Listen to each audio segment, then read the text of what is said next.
tayo, ang katumbas niyan, maraming mga kabataan Pilipino ang hindi makapagpapalaki. And therefore, minanakawan ang mga ngayon. Kaya ngayon, talaga naman dapat mas manguna sa mga proseso ng mga kabataan.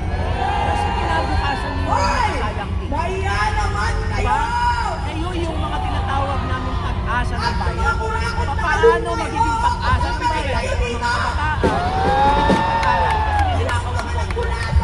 Kaya po, kasama ninyo kami sa panawagan na ang lahat ng sampon ay dapat. Pero kailangan ituloy natin sa ibang pangunahin. Involved sa nakawan ang mga private contractors, ikulong yan, isauli ang kanilang lahat. Involved ang mga congressman, DPWH, mga senador, ikulong, ibalik yung kanilang ginagawa. Bongbong Marcos ang commander-in-chief. Huwag ka magpanggap, hindi ka malinis, magnanakaw ka. Pinalaki ka nga sa nakaw ng mga magulang mo. Kasi in the first place, bilang patunay dyan, sino ba ang gumagawa ng National Expenditure? No other than the economic class headed by the President.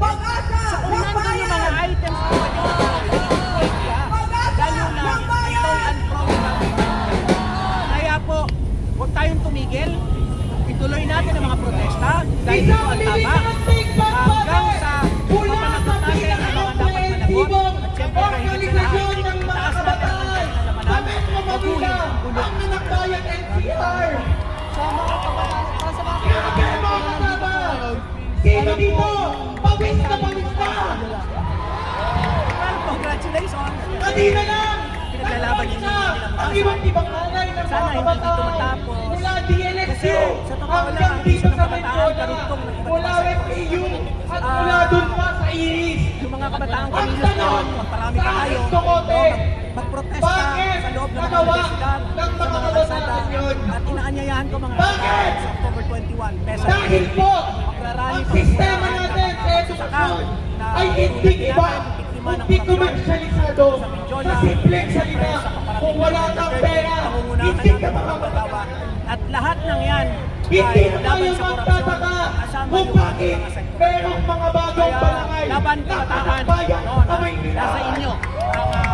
Kayo mismo ang magbabago ng lipunan, mismo ang magpapala ng lipunan. Paglaban natin yung isang mabuting Taas ka mga pinagpapagayan, hindi lang ng kabataan ng kamay nila, kundi ng iba't ibang syudad.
ng mga kaligtasan, kundi isang sistemang pangkalusugan na tunay, kayalihan at kalakaran sa pangangailangan ng